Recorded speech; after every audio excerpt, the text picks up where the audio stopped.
we've got footage from the same interview, but it's been shot on 2 different cameras. The footage from the A camera has been colour corrected, and we now want to match the footage from the B camera to look the same. To do this, we need to go to Window and open the Lumetri Color panel. And in Lumetri Color, we need to click on Color Wheels and Match and open the comparison view.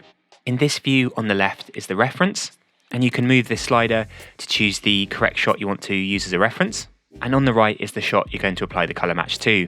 Head over to Lumetri Color, make sure that the face detection option has been selected, as this will help when matching the skin tones, and then simply click Apply Match. The software will now automatically apply a color match. In most occasions this is quite reliable, but in this example you can see it's close but not exactly right. So in the basic correction, Lumetri Color options, we just need to make a few subtle adjustments here. You can change the comparison view to either a vertical or a horizontal split, as this can be a helpful tool when trying to match the colours in 2 different shots by eye.